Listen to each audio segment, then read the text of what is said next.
Para receber todas as novidades do canal, inscreva-se e se curtir o vídeo, clique em gostei. Aproveite para acompanhar a Rede Super nas redes sociais. É hora do nosso quadro Vida em Família e nós vamos falar sobre os desafios de educar os nossos filhos, ok? E claro, com quem? Psicopedagoga Vanessa Rezende, que está com o cabelo novo, tá bonito. Obrigada, parabéns pro Marquinhos, viu? Obrigada. Pro Davi e pro Isaac. Muito obrigada, Serginho. Como foi seu Dia das Mães ontem, Foi uma Vanessa? bênção, Serginho. Estava conversando com os meninos aqui dos bastidores, né? Falando que meu Dia das Mães foi muito bom. Ganhou um colar novo? Não, aí? isso aqui eu comprei mesmo. Tava dizendo assim que meu marido Marquinhos, mandar um beijo para ele, porque ele está em casa hoje assistindo a gente. Como que quando Jesus entra na nossa vida, tudo muda, né, Serginho? O Marquinhos sempre foi uma bênção, mas esse ano de 2015 ele entrou pro Carisma.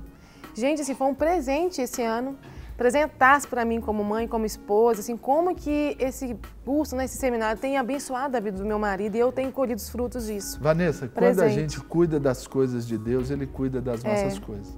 Eu tenho certeza que desse último ano para cá foi um ano que você pode ser assim, não conheço totalmente a sua vida, mas foi um ano que você investiu muito nas coisas de Deus. Verdade, e olha para você ver os frutos que você está colhendo. É verdade. É verdade. E muitas vezes, assim, quando eu estava investindo na obra, no meu chamado ministerial, muita gente fala coisa boa, né? Mas tem muita gente que fala, mas você está gastando muito tempo com a igreja. Mas a Bíblia fala, né, que Deus trabalha para quem trabalha para Ele. E eu estou muito feliz com Jesus, assim, de tanta coisa que o Senhor tem feito. A gente não merece, né, Serginho? Mas as misericórdias do Senhor... fala igual o pastor Márcio. Filho, toda graça. O Senhor tem nos abençoado muito, Serginho. Eu estou muito feliz feliz mesmo. Vanessa, e sobre esse tema aí, né? Quando eu falei aqui sobre o assunto, eu falei dos desafios de educar filhos, né? De alguma forma, os pais, eles contribuem para tornar esse processo, essa arte, fácil ou difícil? A gente pensou nesse tema hoje, foi muito em relação, assim, como educadora, né? Eu escuto muitos pais dizendo que os filhos são difíceis, né, Serginho? Mas eu fico questionando assim, será que o filho é difícil ou será que esse pai também é fácil? Então, de qual forma que um pai pode contribuir, de acordo com a pergunta, para que o filho se torne mais difícil, né? Será que tem como eu ter uma atitude que vai contribuir para que o meu filho tenha comportamentos inadequados? Eu quero falar assim, de duas coisas, dois ingredientes que eu acho básicos na educação dos filhos, que quando nós pais deixamos de fornecer esse ingrediente na educação, o filho pode se tornar uma pessoa difícil, que é o amor e a disciplina. E quando eu falo de amor, eu não estou falando desse amor romântico, daquele pai, aquela mãe super bonzinho, que faz tudo para o filho, tudo que o filho quer. Porque quem ama, Serginho, quem ama educa, quem ama disciplina. E a Bíblia fala sobre isso. Então, se você ama seu filho, você vai amar mostrando através da educação, através da disciplina, da instrução. E quando o pai fala, eu amo meu filho, eu faço tudo por ele, eu sou uma mãe presente, mas você não disciplina, isso é falta de amor. Quando você fala disciplina, Vanessa, por que a disciplina, então, é tão importante no conceito aí familiar? A disciplina é importante, Serginho. Por exemplo, hoje eu estava vindo para a Rede Super. A rua tem placa de pare, na rua tem placa falando da velocidade que você vai poder andar. Você saiu do elevador do seu prédio. Ali, até você chegar no seu carro, era lei de pedestre. Lei de pedestre. Na hora que você entrou dentro do seu carro, tomou ali a direção, já mudou. Muda. Já era a lei do motorista. Isso. Essa identidade tem que dar Essa identidade tem que ser formada dentro da nossa casa. Por exemplo, aqui na Rede Super, eu tenho horário do meu quadro. Eu não posso chegar aqui 11 horas, não tem horário? 10 horas. Sim. Todas as pessoas que trabalham têm horário de entrar, horário de sair. Então, quando os pais ensinam, dão disciplina para o filho, regra, ele está ensinando esse filho a viver no mundo. Então, né? Se um pai ele não é disciplinado nas suas coisas, o pai ali, ele chega atrasado, o pai chega, não tem problema não, eles esperam. Se o pai chega, ele não cumpre essas placas, o sinal está vermelho, o pai vai e fura o sinal vermelho. Se o pai chega, hoje eu estou com preguiça, hoje eu vou chegar mais tarde no meu trabalho. Isso volta na primeira pergunta, né? Que ele contribui para uma má educação dos seus filhos. Isso aí é um pai que está agindo de forma fácil. E o pai que procura agir de forma fácil, ele vai tornar o filho dele intolerante diante das regras. A Bíblia fala, né? Nós já falamos tantas vezes sobre isso aqui no quadro, para os pais ensinar a criança no caminho que deve andar. Isso quer dizer que ele tem que andar junto. Então, se eu não obedeço, se eu estou transgredindo as normas, as leis, eu estou ensinando para o meu filho que ele também pode fazer isso. Por mais que eu fale, ele vai fazer aquilo que eu faço. Né? E uma das coisas que erroneamente a gente pensa também, né, Vanessa, sobre a palavra disciplina. Normalmente a gente vê a disciplina como aquele conceito assim, só o castigo. Não, disciplina fala de uma rotina, fala de processos, fala de hábitos. É isso que precisamos ressaltar, né, né, até Vanessa? bom você falar isso, Serginho. Eu lá no consultório, muitos pais chegam se reclamando, falando que vão dar castigo para o menino porque ele não tem um bom rendimento na escola, o filho não estuda. Quando eu vou atender esse adolescente, essa criança, a gente vê que falta uma rotina, falta uma disciplina. O menino dorme meia-noite, acorda 10 horas da manhã, sendo que o meio-dia ele tem que almoçar para ir para a escola. Então, quando falta disciplina, quando falta uma rotina, vai ter resultado negativo na vida daquela criança, da família dela. Então, a gente precisa de ordem dentro da nossa casa, a gente precisa de disciplina. E se o pai não tem essa disciplina na vida dele, fica muito difícil para poder ensinar para o filho. Nós somos o melhor ensino, porque nós somos o exemplo na vida dos nossos filhos, né?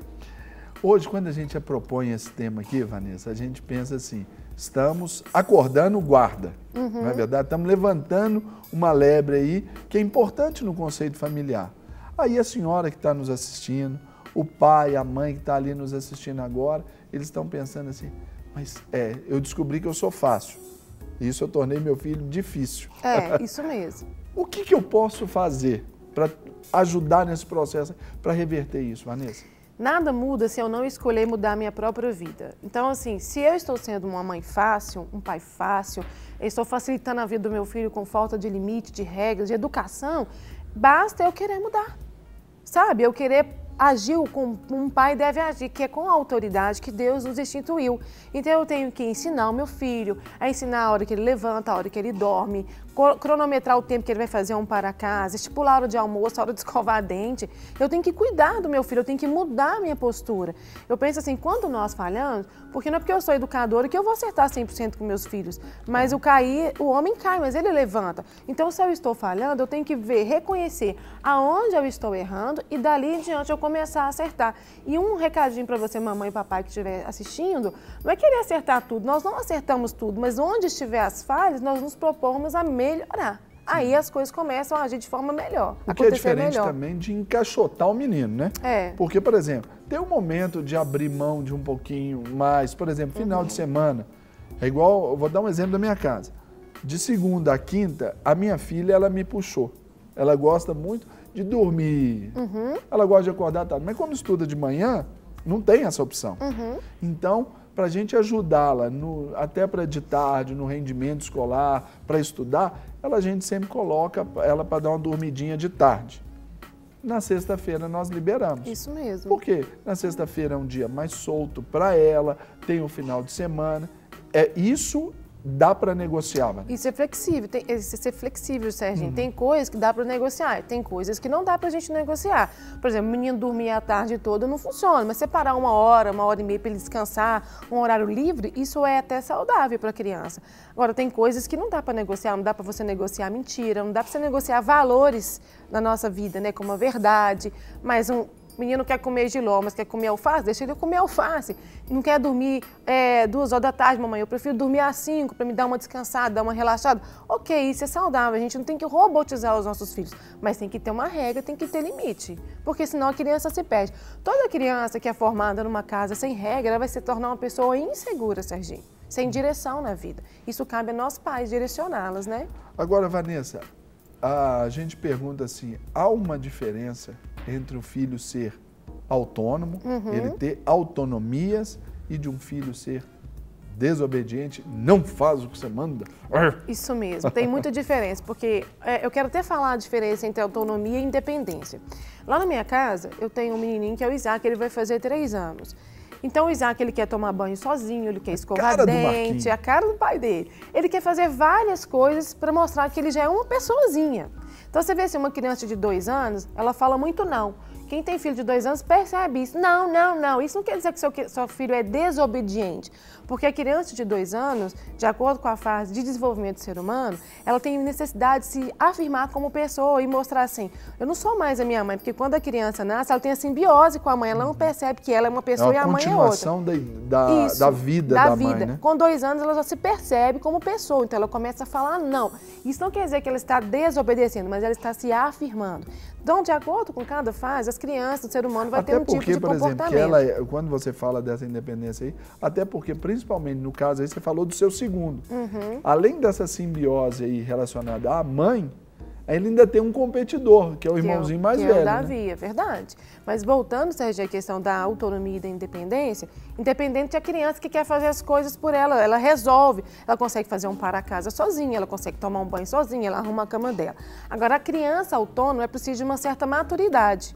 Então, de acordo com os estudos, a gente percebe que uma pessoa com 7 anos, ela já consegue agir com autonomia. Por quê? O que significa isso? O autônomo, ele consegue fazer as escolhas dele e consegue perceber as consequências dessa escolha.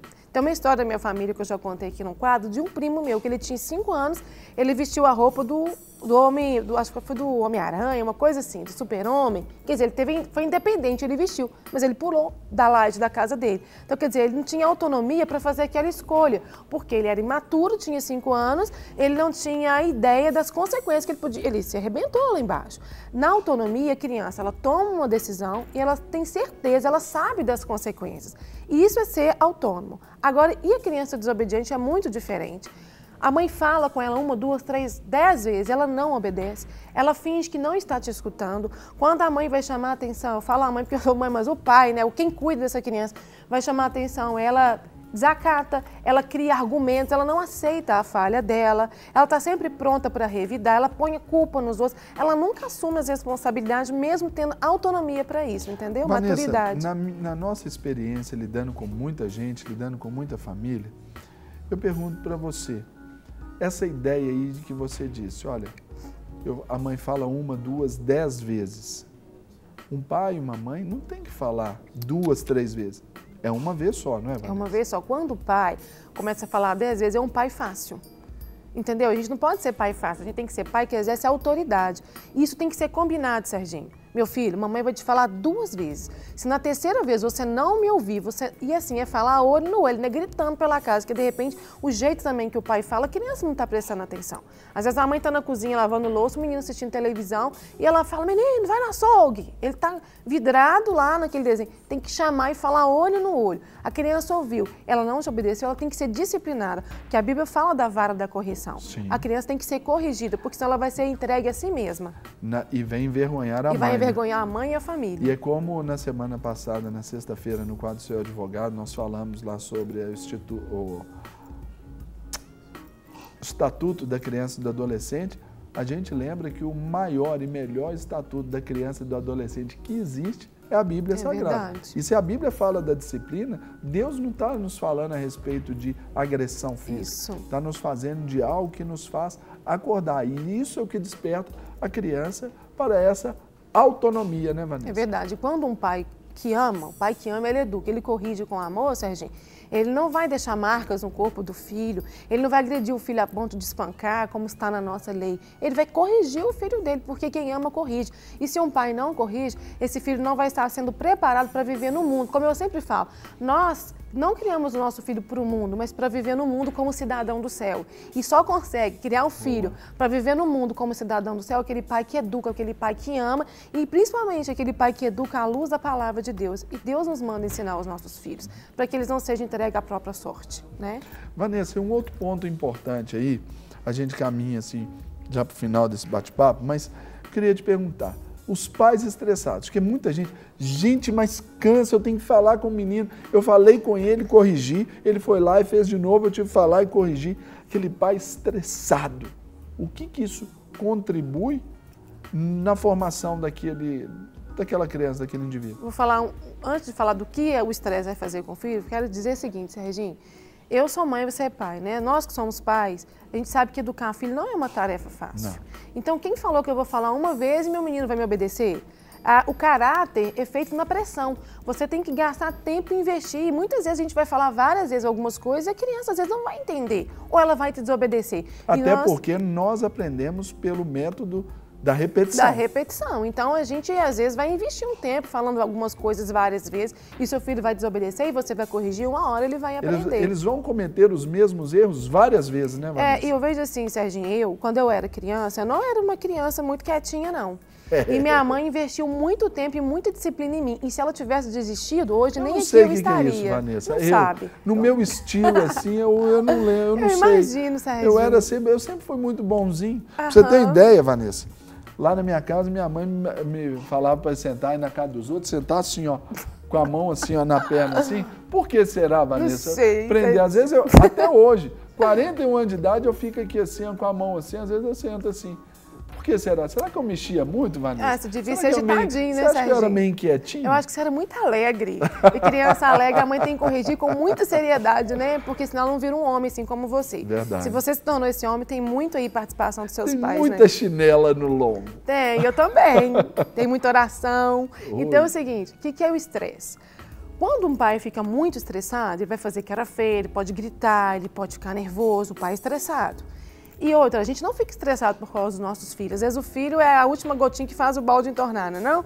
O pai está estressado com tantas outras coisas da vida dele. Com a conta que tem que pagar, com o chefe que pega no pé, com o carro que estragou, com o horário que perdeu. E às vezes a criança, como diz popularmente falando, ela paga por isso, né? Paga o pato. Mas o que acontece na vida de um filho que convive com um pai estressado? A criança começa a ficar com medo. Esse medo gera uma ansiedade, essa ansiedade pode virar até uma depressão. O filho com medo, é lógico que ele não vai conversar com o pai, ele não vai contar as coisas, então já afeta a comunicação. Se ele não conversa, ele vai começar a esconder as notas da escola, ele vai começar a mentir. Uma criança, olha só, vai desencadeando. Uma criança fica tão angustiada que ela pode desenvolver um quadro depressivo por causa do estresse que ela vive dentro da casa dela. E por causa desse estresse, muitas vezes... Fatores externos. Isso, fatores externos. A criança pode desenvolver, Serginho, até as doenças psicossomáticas. Tem criança que vive com dor de estômago, com dor de cabeça, tem criança que dá queda de cabelo. Então, assim, um estresse do pai vai afetar muitas coisas na vida da família e na vida do próprio filho. Agora, Vanessa, olhando também do outro lado, assim, para ajudar o papai e a mamãe que nos assistem, o que fazer, então, quando o filho, de fato, ele tira da paciência, ele chega no limite? O que o papai deve fazer? Ô, Serginho, orar e orar. Eu vou dizer uma coisa para você, se você não concordar, você fala, porque você vai colaborar, né? Claro. Eu não acredito que um filho tira o estresse de um pai assim. Tira a paciência. Tira. Eu acho que aquele pai já está com a paciência minada e o filho acaba desmoronando aquilo que ele já está vivendo. Porque eu não posso dizer que uma pessoa tira minha paz, aquela pessoa tira minha paciência, porque então aquela filha é poderoso demais. Você não pode deixar seu filho ser poderoso. Nós precisamos de administrar as nossas emoções. Muitas vezes, quando meu filho disse assim, Davi tirou minha paciência, Isaac, eu já estava sem aquela paciência. Então eu tenho que aprender a controlar as minhas emoções. A gente só transfere, então, uma culpa, uma responsabilidade? A gente sempre, acho que a maioria de nós, a gente quer sempre transferir por outro um problema que já está dentro de nós. O meu filho não pode tirar minha paciência. Eu sou mais velha, eu tenho mais maturidade do que ele, eu preciso aprender a controlar as minhas emoções. Eu não posso deixar que a conduta do meu filho interfira na minha forma de agir. Se em algum momento eu perceber que minha paciência está sendo minada, eu vou me afastar um pouco do meu filho, eu vou colocar um copo de água na boca, eu vou respirar fundo e vou pensar 100 vezes antes de fazer alguma coisa, de falar alguma palavra, porque dependendo do que eu vier a fazer, pode ainda piorar a situação. Então, se eu percebo que eu estou cansada... É daí que surgem as agressões. Que surgem as agressões físicas, verbais. Então, se eu percebo assim, poxa, eu estou cansada, eu estou estressada, eu vou buscar um aconselhamento, eu vou procurar estar mais a sós comigo mesma, vou procurar orar, buscar uma ajuda numa terapia, conversar com uma amiga, para que essa energia negativa não entre dentro de mim e mude meu comportamento com o meu filho. Porque eu não posso dizer assim que é o meu filho que tira minha paciência, mas eu estou tendo pouco domínio sobre as minhas emoções. E nós, quanto crentes, Serginho, nós temos um Deus que nos enviou o Espírito Santo. E o Espírito Santo, na nossa vida, ele controla as nossas emoções. Ele mostra onde nós estamos errando e onde nós podemos agir melhor. Quando a gente traz esse assunto no quadro, eu sou mãe, eu sei que muitas vezes a gente perde a paciência, mas eu não quero que a gente culpe o nosso filho porque eu perdi a paciência. Você faz a mamãe perder a paciência. Não, eu estou sendo fraca diante das minhas emoções e não estou controlando-as. Então eu posso buscar inspiração em Deus e controlar essa reação e essa emoção para que eu não tenha uma reação negativa. Eu penso dessa forma. Eu acho que a melhor forma de viver é eu canalizar as coisas para dentro de mim e buscar ajuda em Deus para eu mudar e não transferir qualquer ação para o meu marido, para o meu chefe, para o meu pastor, para o meu filho, porque se o outro é o culpado, eu não vou ser a responsável pela ação que preciso ter dentro de mim, dentro da minha própria vida, né? Vanessa, que bênção. Amém. Eu até vou melhorar mais, eu tenho Eu também. Eu já percebi que eu tenho coisas para melhorar. Eu também. E eu quero melhorar, lembrando que os filhos são reflexos dos pais, né, Vanessa? Amém. Então a gente tem que caminhar, por isso que existe o quadro Vida em Família. Amém. E você nos abençoa Amém. semanalmente. Amém. Vanessa, agora você tem indicações e convites? Eu tenho um livro para indicar. Deixa eu mostrar aqui ali Pais na que câmera ali Educam. do Sanguinho que fez aniversário e não chamou a gente pro churrasco. Cara avacalhado, senhor. Aqui, ó, então mostra aqui, Sanguinho. Pais que Educam, uma aventura inesquecível. Uma aventura inesquecível mesmo, né, Serginho? É verdade. E, Esse mas livro muito é muito prazerosa bom. também. É muito prazerosa. Você tem muitos prazeres, né, Vanessa, com a E criação. é verdade. Por exemplo, ontem celebramos aí o Dia das das Mães foi uma bênção. Tão gostoso, assim, o que o dia nos proporciona. É verdade. Isso eu estou falando como pai, como que é gostoso. Muito Agora, bacana. Serginho, sempre no quadro Vida e Família eu procuro indicar um livro. Mas o melhor livro para que você, mamãe e papai, venha ler mesmo é a Bíblia. A Bíblia é o nosso manual, tem tudo ali sobre educação de filhos. Se você ler a Bíblia, você vai ser um homem, uma mulher cheia de Deus e Deus vai agir através da sua vida e você vai conseguir fazer o seu melhor. Para receber todas as novidades do canal, inscreva-se e se curtir o vídeo, clique em gostei. Aproveite para acompanhar a Rede Super nas redes sociais.